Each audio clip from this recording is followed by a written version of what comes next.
dive into the book, Tony, and unpack it a little bit. But when I first read the title, I thought, gosh, this guy has written this book just for me, right? The least technical book you'll ever read about AI.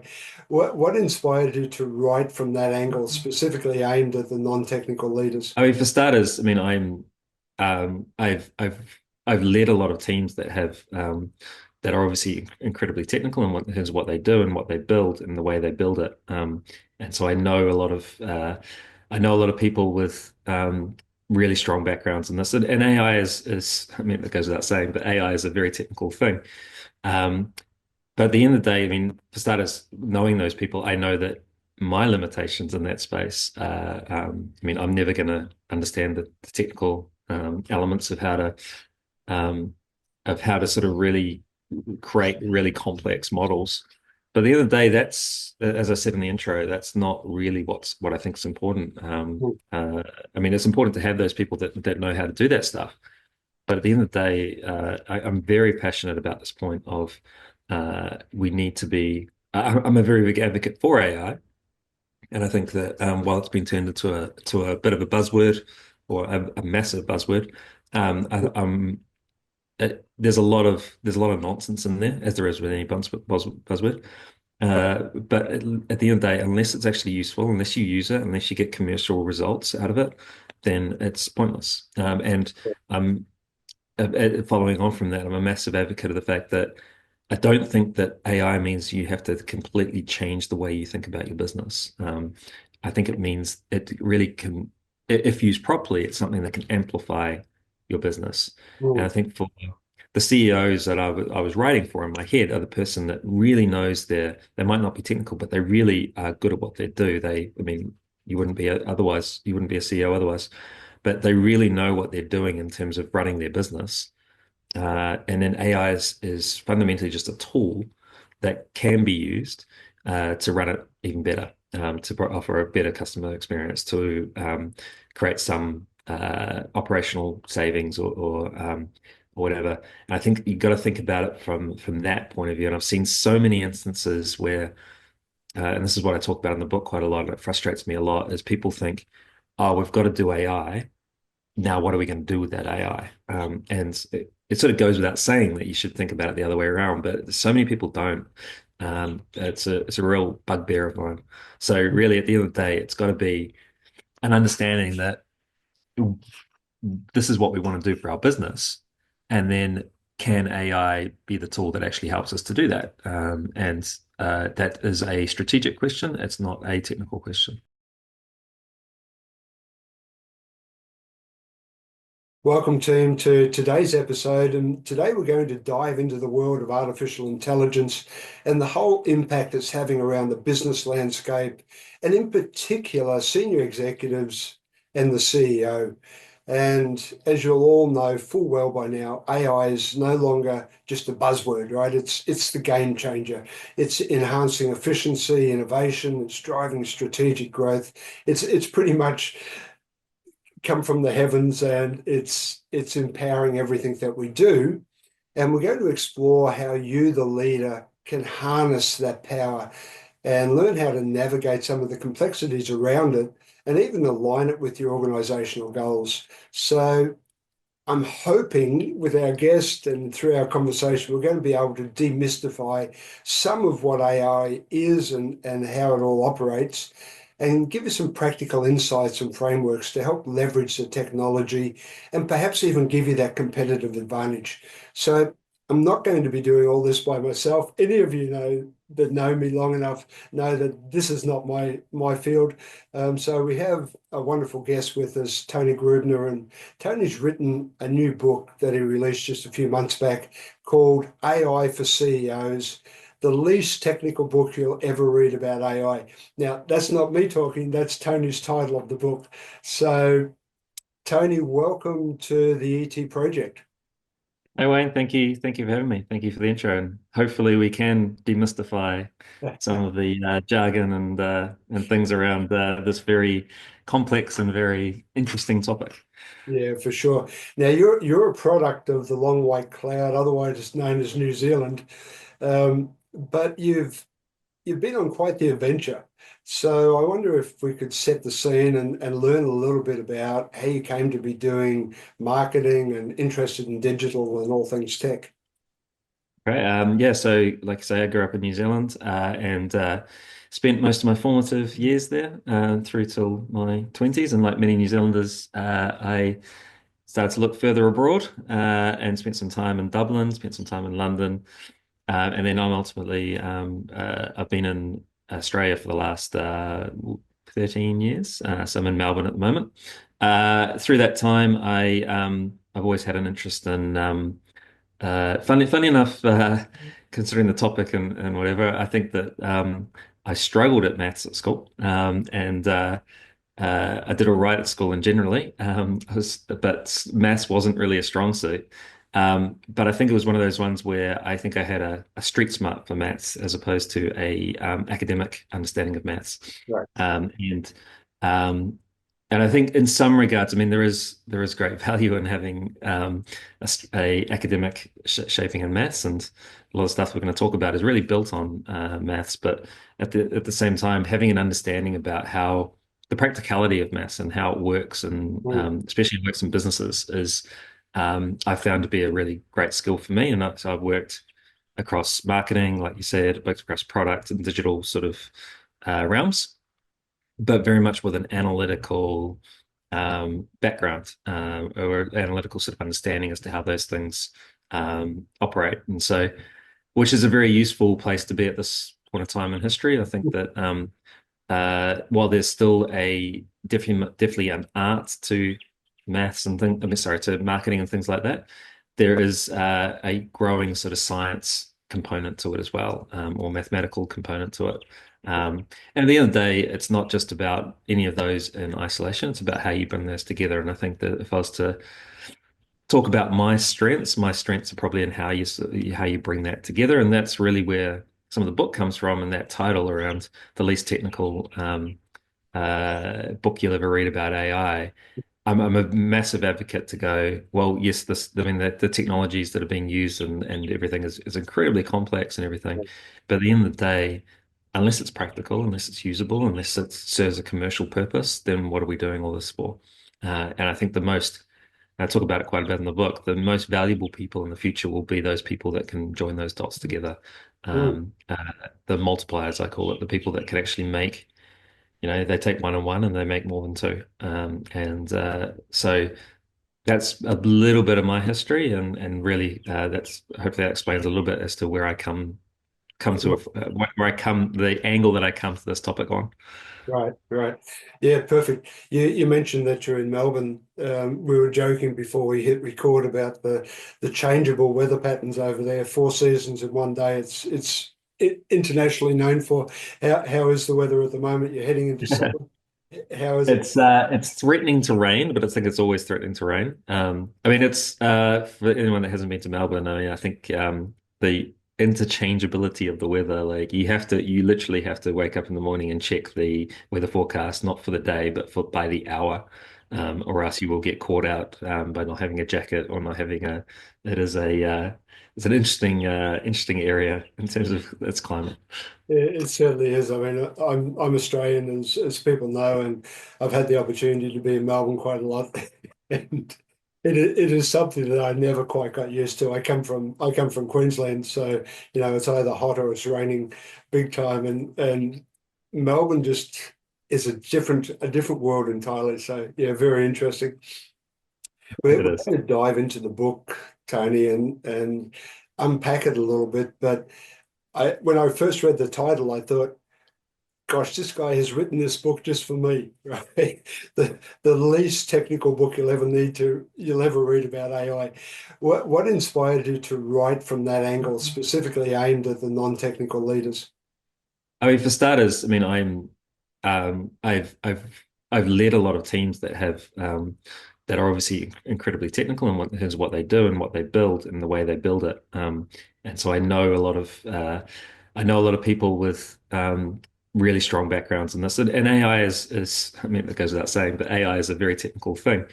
Um, but at the end of the day, I mean, for starters, knowing those people, I know that my limitations in that space. I mean, I'm never going to understand the technical elements um, of how to sort of really create really complex models.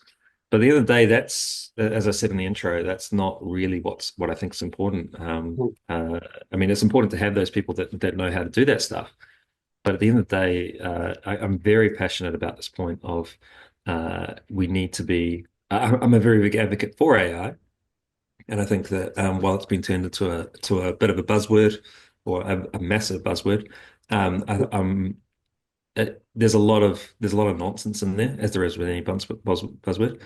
But at the end of the day, unless it's actually useful, unless you use it, unless you get commercial results out of it, then it's pointless. And I'm following on from that, I'm a massive advocate of the fact that I don't think that AI means you have to completely change the way you think about your business. I think it means it really can, if used properly, it's something that can amplify your business. And I Mm, think for the CEOs that I was writing for in my head are the person that really knows they might not be technical, but they really are good at what they do. I mean, you wouldn't be a CEO otherwise, but they really know what they're doing in terms of running their business. And then AI is fundamentally just a tool that can be used to run it even better, to offer a better customer experience, to create some operational savings or whatever. And I think you've got to think about it from that point of view. And I've seen so many instances where, and this is what I talk about in the book quite a lot, and it frustrates me a lot, is people think, oh, we've got to do AI now what are we going to do with that AI? And it sort of goes without saying that you should think about it the other way around, but so many people don't. It's a real bugbear of mine. So really, at the end of the day, it's got to be an understanding that this is what we want to do for our business, and then can AI be the tool that actually helps us to do that? And that is a strategic question. It's not a technical question. mm, yeah, yeah. I like that. You have one of the simplest definitions of AI that I've seen. You say AI equals adding thought to task performed by teams. So that just brings it back down to ground level for me. AI equals adding thought to tasks performed by teams. Um, if we think about that and we dissect that further, um, you're really saying that AI has the capacity to think. Is that Yeah, so that's essentially? that. We are getting into dodgy territory in terms of when we sort of say think, Yeah, and but I think just the simplest way to think about that. So sorry, I think the definition is adding thought to tasks performed by machines. yes, I think that in the past, if you think about where automation or where any sort of machines have been used in business, think about factories or the Industrial Revolution, uh, those machines have had a those machines have given us incredible gains. I mean, there's no one that now has to sit in a factory and put a top on a toothpaste lid to use it. That's all done by machines and plenty of other things more, obviously. But I think the thing is that all those machines were built on the premise that they performed a task and they were told exactly how to perform that task. right. And they were built with that purpose. Now, AI opens that paradigm quite a bit in terms of, um, it's touch and go as to whether or not it thinks for itself, and it doesn't necessarily. And we are getting to the stage. There are certain models out there that set their own goals, if you will. So, but I think to just take it back to that toothpaste analogy, a machine without AI has to be programmed exactly to know what to do in order to put that Mhm. cap on the toothpaste. Whereas a AI-driven machine, not that you probably would use it for that purpose, but it wouldn't necessarily need to be told exactly how to put the cap on the toothpaste. But what it would be told by the human is it would be told what we need to do right now is we need to put the cap on the toothpaste. Right. Um, so it's still got humans setting the goal as to what we want to achieve. Um, but the thing is, the AI can think about what is the best way to do that, or how can I do that? And I think where you get into the extra realm, which probably gets a bit scary and probably is further on from where we are now, and is I'm not saying that we should even go there, but that would be that it doesn't even the machine sets the goal to work out, well, I should be putting the machine, should be putting this on the toothpaste, or I should be doing something else. That's where it gets into that sort of singular type thing. But I think for now we're very much in that realm where we as humans set the goals, and this is that point around we as humans set the strategy. We as humans, I mean, especially, the CEO still sets the strategy of the business, and executive leaders still say, this is how we want to do it. Also, sorry, this is what we want to do and why we want to do it. But these AI machines have the ability to then either perform those tasks in a way that traditional machines that were just programmed very much to perform one task, it has that ability uh, to it opens up the realm of what we can actually get machines to do. Mm. You have a great example in the book talking about Excel spreadsheets and the capability of the Excel spreadsheet is still down to the coding, the programming of that software versus Yeah. AI, which, as you just explained. So I think that's a nice distinction. I wonder if we can go back a little bit and look at the journey of AI before we get too deep into the current world. And you mentioned in the book that the term itself goes all the way back to, I think, a convention or a meeting or an event or some form back in the mid 50s. And, we've sort of built gradually or progressively from there. How much did events like IBM's Deep Blue, winning the chess over Kasparov, I think it was, or Watson winning Jeopardy, or even more recently with Google's AlphaGo beating the world champion. Like, how much have all of those, let's say, highlight points really shaped or driven the impact with the development of AI, do you think? Yeah, I think I mean you said at the top that AI feels like it's been dropped from the clouds on us recently, and in some regards, it sort of has, and that's very much around the release of ChatGPT and whatever. Yeah, That was really what brought it to the that's what really brought it sort of to the sort of masses. It almost gave like an interface to AI. So from that regard, it definitely felt like as an end user, it right. felt like, well, this is now accessible to me. I can now type natural language and use AI. Well, And so from that point of view, yes, it did drop from the clouds. But in terms of what led up to that event in sort of late 2022, you've mentioned it. There's so much building blocks that were built in order to get to that point, and yeah, there's a lot of interesting stuff that happened along the way. One of the things I talk about in the book, which was a huge event that happened that not many people would know about, and it relates back to things like ChatGPT and the conversation we're just having about AI's ability to think right. was there was back in 2011 there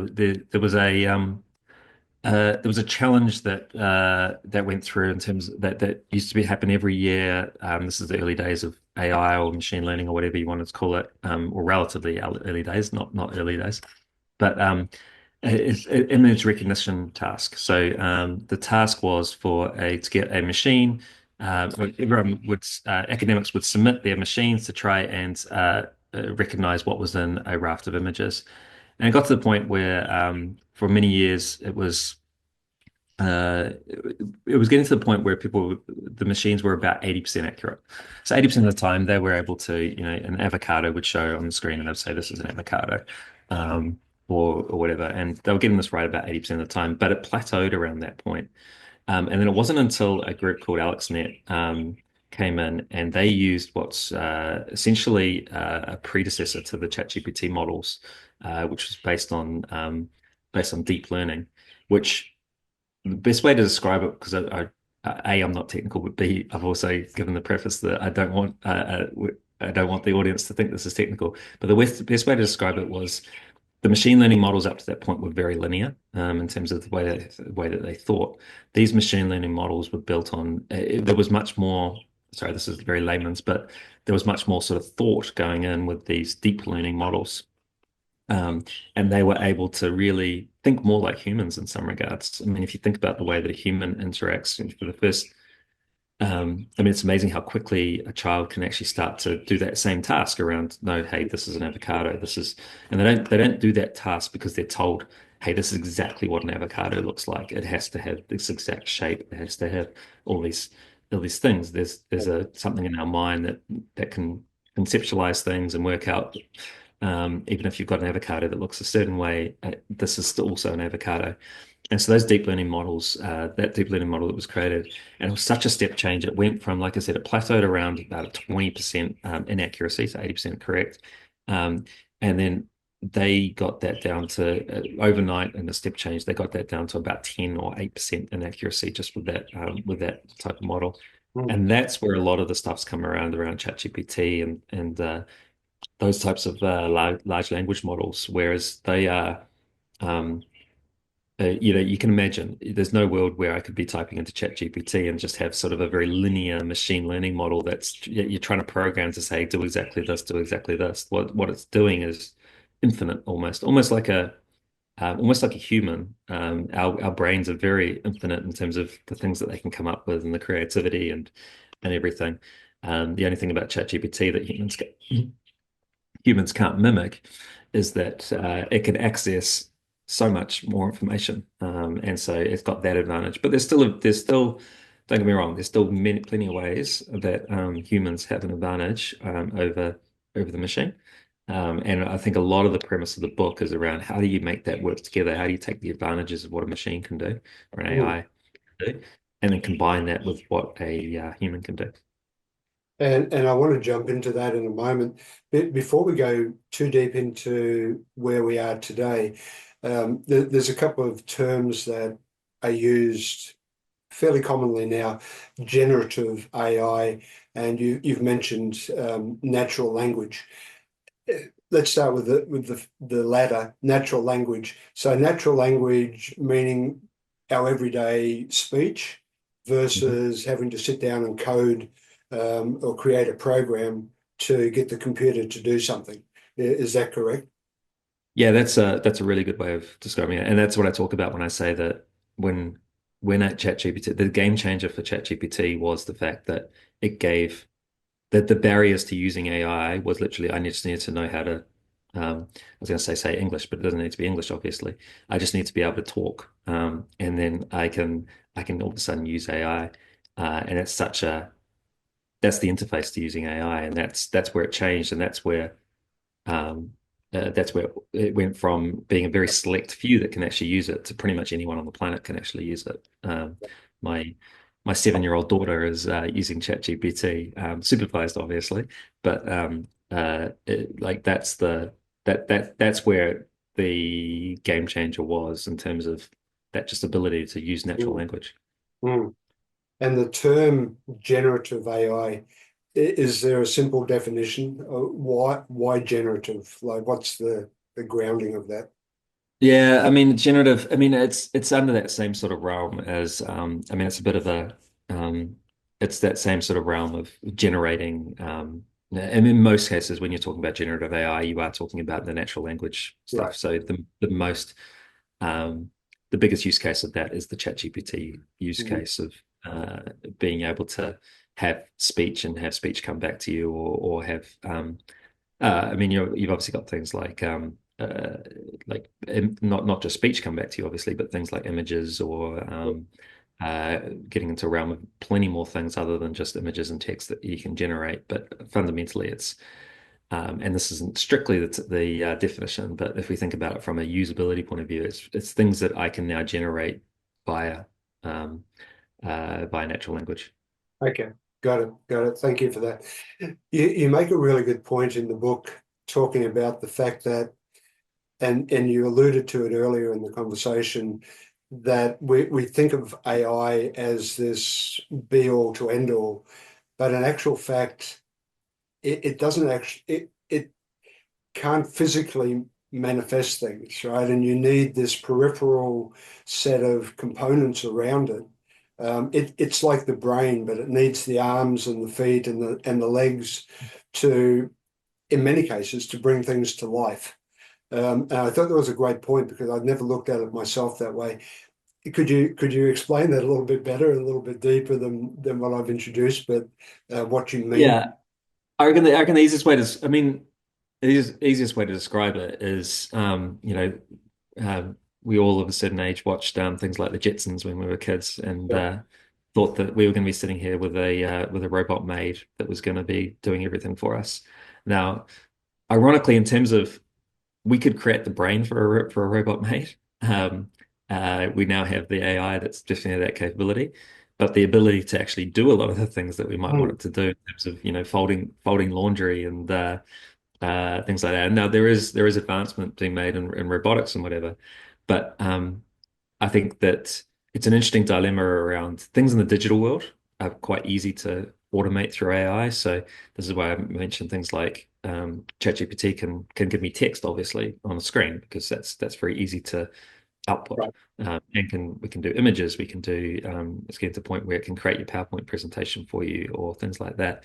But if you ask it to do something in the physical world, bit more of a challenge. Mm, But this is where businesses are trying to digitalize more things. And you know, as an example of that, and it's probably not a good example since it hasn't actually worked very well, is McDonald's has tried to digitalize a lot of their sort of customer experience around touchscreens and uh, things that they're doing at the drive-through and whatever to bring that all into screenage, and that's been that's had some challenges. But things like maybe a better example would be shopping, supermarket shopping, things like smart carts and things like that.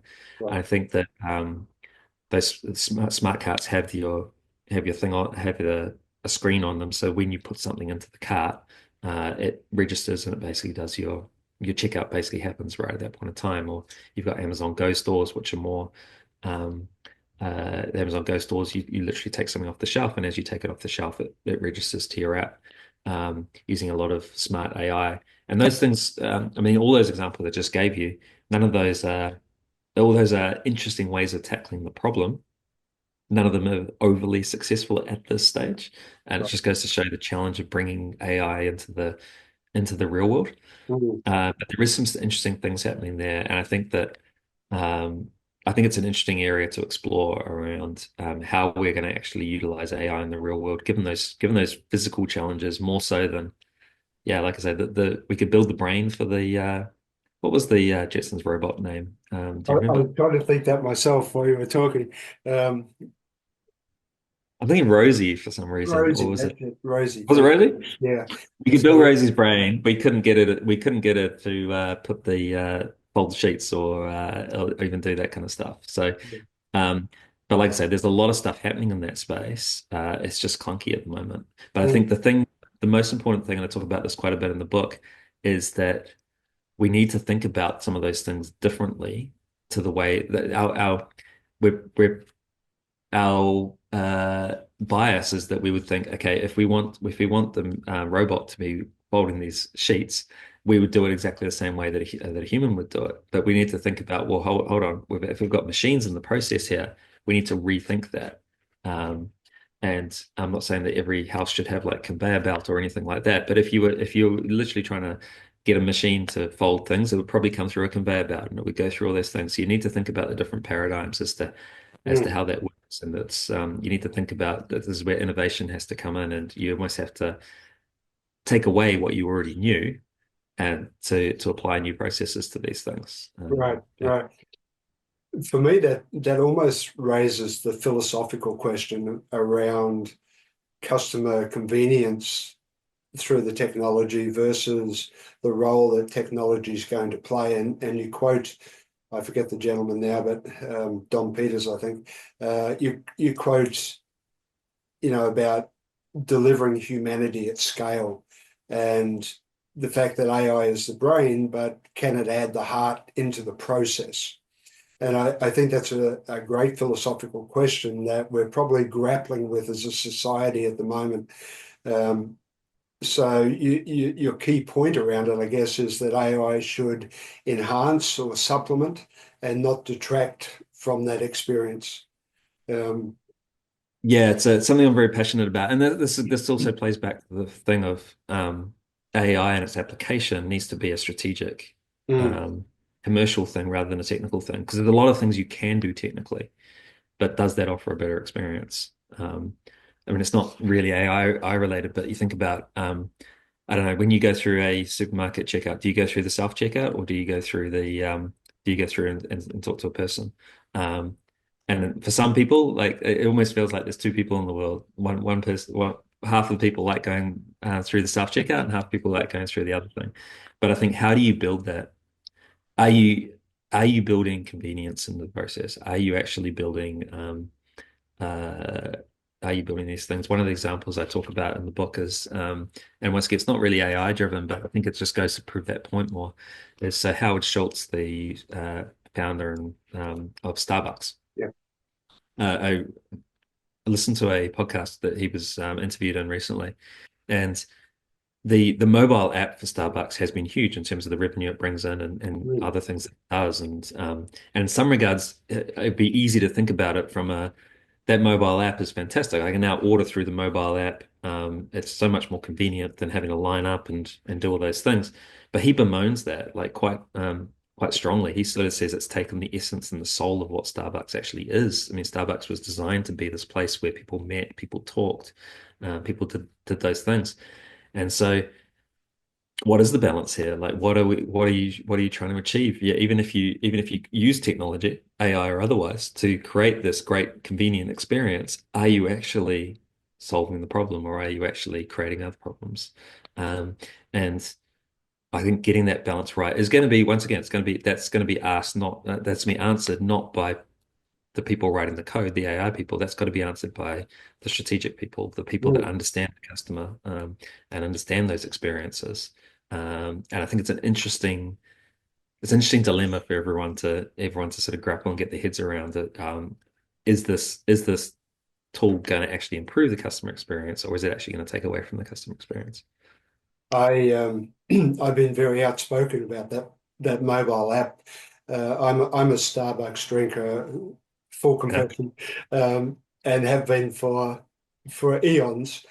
And I can still recall walking into a Starbucks, let's say a decade ago, when it was fairly recently released, and there was a queue for the first time in my life. There was a queue waiting to be served for coffee because the baristas were so fully engaged Innovative. fulfilling the mobile app requirements Yeah. that they'd forgotten about the experience of the people that were still in the office in the shop itself. And I've been a huge critic of it ever since. And I was hopeful that Schultz would have that opportunity to come around and crowdsource some feedback because and I still find it today, by the way. The level of service due to the mobile app and the need for the people behind the counter to service those couriers that are just constantly coming and going has really increased the waiting time for people that are walk-ins. And I think that's, somehow digressing a little bit, but around the point that he's making is the whole experience has been impacted. Yeah, it's 100. I mean, that's 100% where we need to get. Though you need to. The only answer. I mean, there's no real answer to that because the mobile app, in some regards, I mean, it's fantastic for the business and it's just Yep. really driven the business. And I think I'm getting this number wrong. I think it's in the book, but I think there's well more than half of the orders at Starbucks now are mobile app related. So it Yeah. goes to show that there is that demand for it, but at the same time, like yeah, it's a balance, and it's making sure that you're not losing the essence of what the business actually is. And the only person that can really answer that is the people that the CEO and executive leaders or people that work in the business that know this is what my brand stands for. Um, this is what we are. And I think it's a key question as you start to think about AI. I mean, AI has a lot of ways where it can make things less. I mean, we've definitely been down this. I mean, the app we're talking about is not AI driven. But it's just an example of technology. But we've definitely been down this path where technology has made things a lot more faceless, or um, uh, we've lost that thing. AI has the ability to personalize a lot of that a bit more and make that experience a little bit better.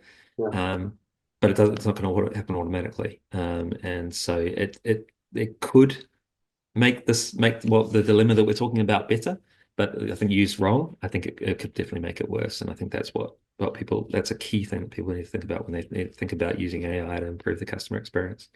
Yeah. So to your point, I mean, bring it into the strategy and ensuring that it works with the strategy, not as the strategy, so to speak. So it becomes a tool to enhancing the business, not the driver of the business. You mentioned three main reasons, and there's more than three, but you mentioned three of the main reasons that businesses are interested in AI: increased revenue, reduced costs, and building sustainable competitive advantage. We've touched on some of that already, but particularly the last one, the sustainable advantage against our competitors. How does that play out with AI? So AI creates I mean, the reason why you can see that if you look at any stats around the investment that large businesses are putting into AI um, at the moment is staggering, and whether or not there is return on that investment is very debatable. Um, uh, but I think that I think a lot of those businesses have got into a situation where it's become they almost have to put that in because they need to, if they don't put that in, it's going to, it's less so about can I actually drive revenue and ROI, and much more about how can I protect my business. I talk a lot about SaaS businesses and software businesses that I think are going to become there's so many of these startup AI businesses around, and not all the startup AI businesses are going to be successful, Mm, but they're building these great technologies, these great softwares, these great user interfaces that a lot of those old tech, and when I say old tech, I'm talking about things that probably were built like 5, 6 years ago that weren't built on AI. A lot of those will become obsolete very quickly. So take something like a Salesforce or a mm, some of the other tools that we're very used to using. I mean, a good example of that is and I don't know exactly how this will play out. I'm not a futurist, unfortunately, but a lot of those tools, everything that I do is very drag and click. So I'm yeah. using Salesforce or whatever. I drag it and I click it and but in this world of generative AI, um, in some regards, it might be better for me to be just typing away and just going, can you please do this? And I think that will create software that hopefully will be the way I would describe it is that drag and click interface that we're very used to is very much I, as the user, need to change my behavior to fit the tool. I need to, Salesforce says this is the way that I should. I shouldn't be picking on Salesforce, but Salesforce says that this is the way that I should do this. So click here, click here, click here. Mm, Um, versus a generative AI interface, which is much more I as the user, I want to do it this way. So I'm going to tell you how I want to do it. Now can the tool do that for me? And so if I think that there's going to be a real challenge and you can see, I mean, Salesforce and plenty of these other SaaS companies are building AI plugins, a lot of the AI plugins into their tools that they've got. yeah, The problem with that is they get stuck into this, and this happens with any sort of disruptive technology. They get stuck into this world where they've got their existing customer base that um, they don't want to alienate, and they're trying to also have their cake and eat it too by living in this AI world as well. And so it becomes a bit of being half pregnant on these things. So that becomes ripe for some of these other businesses, these startups, to really create something that's AI native. yeah, Um, and that's just an example where how does a Salesforce or a Monday.com or any of these other tools that we're really used to using, how do they protect their businesses and build that sustainable competitive advantage? And that's why you can see so many of them investing in AI. The obvious one that we've got at the moment is Google. We're so used to searching through Google, It's pretty much what 99% of internet users on the planet outside of China, I suppose, um, do. And but with generative AI, and you can see ChatGPT recently released ChatGPT Search, and it's still clunky. But am I going to want to type something into a search box and get a raft of results that I then sift through and click through? Or am I going to just want to talk to the machine and tell me, hey, answer my problem, Yeah. or come up with a solution for me? Um, and so I think and Google is very much on the forefront of that AI investment Mm. because they're living in this world where their massive cash cow. I wouldn't say it's massively under a threat at the moment, but they realize that they need to get on the forefront of knowing that, well, we need to be building something that if something does disrupt this whole model, we Yeah. need to be the one disrupting ourselves. So yeah, I think it's a key thing that, to be honest, when I started doing the research on AI for building the book, I very much thought about the first two that you talked about in terms of it's a great way to increase revenue through improved customer experience, or it's a way to reduce costs through better operational efficiency. Mm. But this point about building that sustainable advantage became very apparent, and it became a bit more clear as to why some of these big companies were investing so heavily in AI without necessarily knowing exactly what that ROI would look like, or Right. thinking about a different way of actually measuring what the ROI is rather than just uh, just short-term revenue. Yeah. As you say, companies spend a lot of money putting a system in place. It becomes their legacy system, and then they have to put these patches in place through AI to try and build on that without losing everything they've invested in, and the customer usage convenience aspect.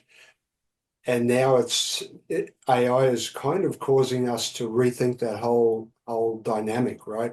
And your example with the search engines is so relevant. I've seen a couple of articles recently on this, that generative AI is really the future for how we find what we want. Um, and I think Google, like you say, is very, very focused on this because it's such a large portion of their revenue stream. I'm wondering, our listener base are leaders, and I'm wondering, is there some particular skill set that we leaders need around AI to be successful in the application? Yeah, I mean it's a tricky question to answer, and I talk quite a lot in the book around what things that you need to think of, and I'm also conscious of the fact that I've given I'm sure that I've given a lot of examples around sort of technology businesses and talking about Google and Salesforce and whatever, and I'm sure that some of your listeners will be in that realm, but some of your listeners will be in probably non-technical realms, and they're probably sitting there going, "Well, yeah, is AI really going to impact my business?" And the answer is maybe in some of those circumstances. Uh, but I think that in terms of what they need to do is, I think that, and this is once again goes to the purpose of the book, is that you don't need to become an AI expert. There's no. I think the thing I was trying to hopefully, which is sounds sort of comforting to leaders in this world that seems very complex and out there, is you just need to continue to do what you do in terms of understanding the customer, understanding the strategic realms of the business. Mm. And we talked a lot about that thing around how technology improves or sometimes decreases the customer experience, and that Right. being a strategic problem, not a technical problem. The best person to answer that is probably yourself or your leaders that you got around you, not the CTO or the technical person. But I think in that sort of realm, I think and I mentioned at the start as well, and I talk about it quite a bit and quite passionately, is that the greatest skill, I think, of the future is the person that's the multiplier. And it doesn't matter where you are in the business, if you're the CEO or at the bottom rung of the hierarchy, the person that can actually bring all this together um, and can sift through the jargon and really put this into the person that can actually take that from going, hey, this is the customer experience that we actually want to offer for our customers because I know the customers so well. And then can then actually work through two tech teams to actually make that happen. The people that can bring that together and that's leadership at the end of the day. Um, that's the most valuable skill you can have. It's not necessarily knowing how to code. It's not necessarily knowing exactly what the definition for generative AI actually is, or large language models and all those kind of things. It's really about how do I it's the same questions you've already got for your business. How do I improve the customer experience? How do I create these operational efficiencies? And then it so happens you've got this really potentially handy tool, a very handy tool that can amplify that. But you still got to come back to thinking about it in terms of this doesn't change the way that you have to fundamentally think about providing a product or service for your customers, and making sure that you do so and the unit economics are sorted and all those kind of things that are non-technical questions. They're strategic commercial questions. Mm. On the topic of strategy, you recently posted about your brand, the business brand, and if somebody is now using ChatGPT or generative AI in whatever form, and they're searching for your business, what is it actually saying about your business? And you make a great point that you can actually correct it if it's incorrect. So I'd never thought about this. I mean, we're all very focused on SEO and optimizing SEO, et cetera, and making sure that when people use Google, they find us in the right light. But now we have a slightly different angle. So I'm just wondering if you could explain that a little bit more. Yeah, I think this might be the next. Well, it's not necessarily the next evolution, but it's an extension. It's the way we probably need to think about SEO. I Mm. mean, I don't know about you, but like I was thinking about this the other day. Like I'm my usage of things like ChatGPT. I message a lot of business. Like I'm doing a lot of research about businesses, and I was just thinking the other day there was a business that I was thinking of. I was thinking of signing up for, and I just had to have a few questions. And what I would have done about historically is I probably would have gone through the website, read through their stuff, and tried to work that out. And I was just going straight to ChatGPT and saying, "Tell me this about this business. Tell me this about this. How does this work? How does that work?" And I was thinking, okay, obviously ChatGPT is using they're using your website as a guide for that, but they're using a raft of different things. They're using things that are written on forums. They're using Yeah. um, all this information. And I think it's just if nothing else, I think it's really important for a business to go and um, just go type your business in as if you were a customer that was thinking of signing up or had a question about the business. Um, what is ChatGPT actually saying? Is it saying the correct stuff? Um, is it saying those things? And then there are methods, and probably too far. Probably not going to go into it in detail now, but there are methods of making sure that gets changed. Work out what sources that it's actually referencing, because ChatGPT can actually tell you the references, the sources it's referencing, and then change those. So it's very similar to SEO. It's just a very much a different way of thinking about. There are there is this growing place where people are finding out and talking and getting information about my business that's not necessarily on my website, and I don't have full control of it, but I can have some control over what ChatGPT is saying about me. Yeah, it's such an interesting dynamic. As you said, maybe it's something in the near future that we need to really be focused on. I think you even make a comment that it won't be long before our marketing teams need to have experts on board related to um, generative AI and looking at how they can leverage that tool. I know you said you're not a futurist, but I'm not going to let you get away that easy. You got to make some predictions. So the moment of truth, what are the industries that we should be thinking about and watching, and where is this whole thing going? Not only am I not a futurist, I'm also not a I'm not an investment advisor either, Wayne.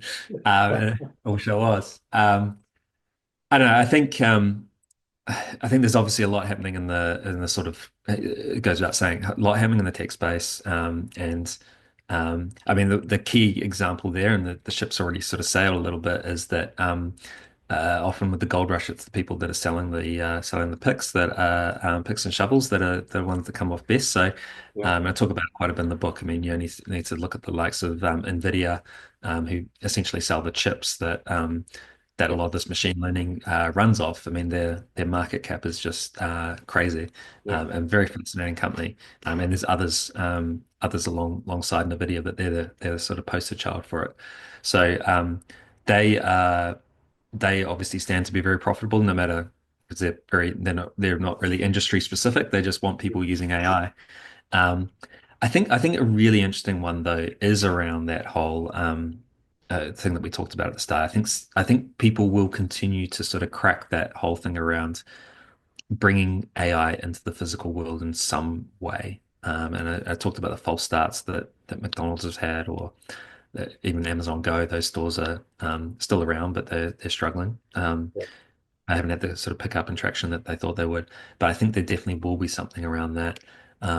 Going back to NVIDIA, and I talk about this, I think one of the areas, and whether or not it's exactly right, I don't know, but NVIDIA's got this concept called the Omniverse, which yeah, shouldn't be shouldn't be confused with the metaverse of Facebook, which I'm slightly less bullish on. It sounds a little bit more fanciful, but the omniverse in NVIDIA's world is very much around how do we simulate the how do you simulate activity in the physical world and understand what's going to happen. So the most obvious example of that, and this has been happening for years, is um, simulating a plane, like in terms of this is exactly what would happen to the plane in certain weather circumstances and all these kind of things, and our ability to do that and test those things in a digital realm is much more. Um, I mean, it's better than actually just putting the plane up there and actually testing those things, which is what we had to do long before those things. Um, and so that's sort of the obvious example of it. But how far can you take that? And it comes into the world of and the sort of ideal vision of the omniverse is anything that we could test and we could know what's probably going to, well, get a really good understanding of exactly what's going to happen if we perform this action, rather than having to perform it and then wait for the results and see what happens, or whatever. I'm pretty sure that thinking about marketing, like that's the kind of thing you can do with marketing campaigns. What will happen if I release this marketing campaign? I'm sure the people that did the latest rebrand for Jaguar would have liked this tool beforehand to understand a little bit about what their reaction would have been for that. yeah, Um, but I think that's where understanding what will happen in the real world before it actually happens.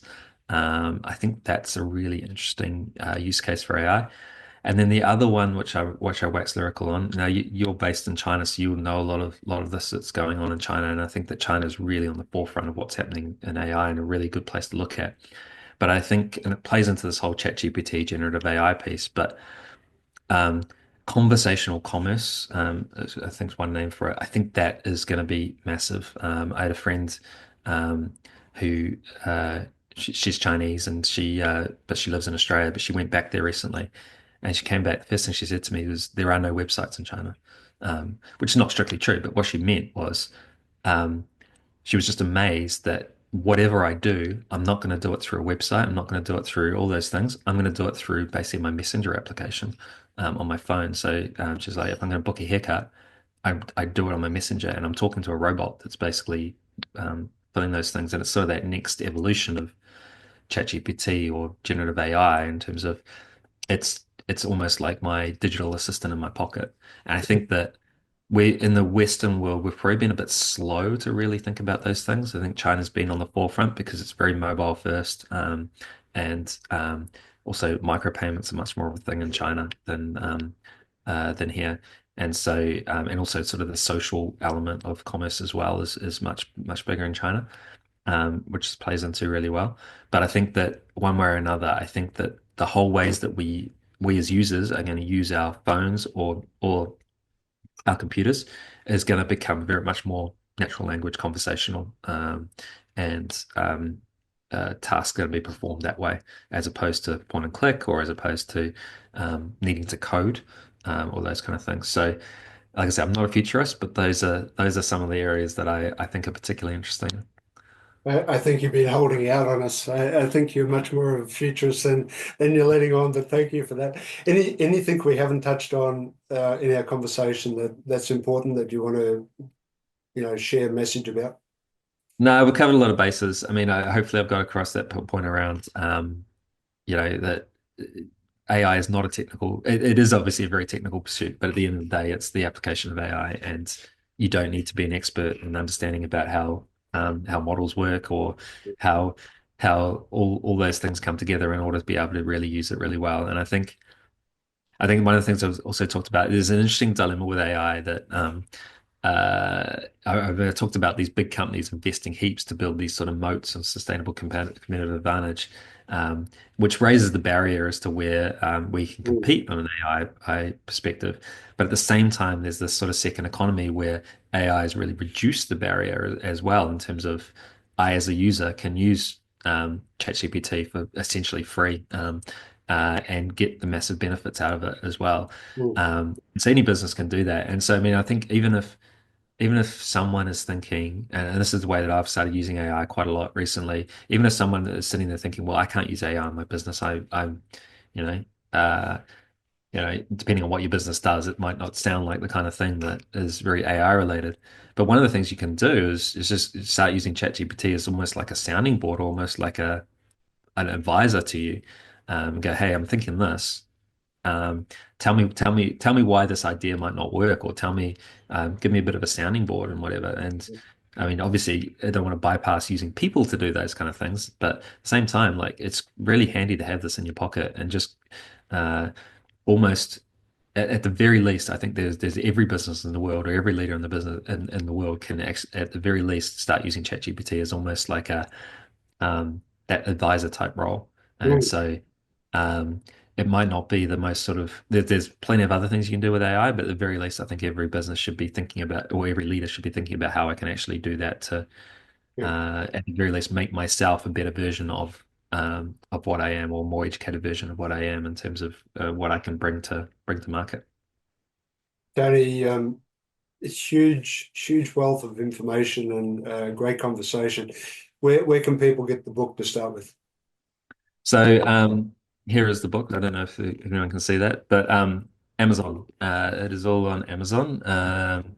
You can get obviously the Kindle version, like you did, Wayne, or you can get the physical book if you're like me and probably not that great on reading on the Kindle. So go to Amazon, look for AI for CEOs. So four being the number four, and yeah, you should be able to pick it up there. And it's a sizable book. You just showed the spine there for a moment, but it's 330 odd pages. So Yeah, there's a lot of it's material. decent. I probably should have chopped down some of it, but yeah, there's a lot of information in here. So yeah, hopefully there's a lot you can take away. But it's also the kind of book that you don't have to read cover to cover. You can chop in and out of chapters and whatever for people like me with short attention spans that just need to know something at a certain point in time. Um, but yeah, it was my first time writing a book. It was a very interesting experience, and it was probably just good to get my ideas sort of centralized, and it really helped me to. I've been obviously working in this sort of realm for quite a while, but it really helped me synthesize some of those thoughts. So it Mm, was a great process from that point of view. yeah, fantastic. Are you interested in people connecting with you? Yes, please. I mean, I'd love to. If anyone does have the book, I'd love feedback on that. I can be found at LinkedIn under the name Tony Gruebner. I know that there's many other Tony Gruebners, so it should be quite easy to find. Um, but yeah, I'd love to hear thoughts from anyone. I mean, I think the thing is, this is such a complex topic, and I think probably very overwhelming for a lot of people. I mean, myself included, and I work in it. Um, I've tried to sort of synthesize things to make them as simple as, or not as simple, but as practical as possible. Mm. Um, but yeah, it's really important. I'd love some feedback on either your thoughts on it, or just anything like people thinking around how, hey, I really understood this, but I don't quite understand what you're saying there. Like anything that Right. can help me understand as to what is the best way to sort of talk about this, so that people can understand what is a very complex topic. Well, having read it, I'd encourage everyone to go out and get themselves a copy. It is a useful resource to have sitting on the shelf, and for all of us as leaders, it is a complex topic, and Tony does a great job of simplifying the whole message around AI. So go out, get yourself a book, and you'll benefit from it. Tony, thanks for being a guest on the ET project. Great conversation. Look forward to staying in contact. Thank you so much for having me. I really enjoyed it. Thank you, Wayne. So what are you waiting for? Hit the subscribe button below and click on the bell icon so I can pop up in your feed occasionally with a great tip for your ultimate growth.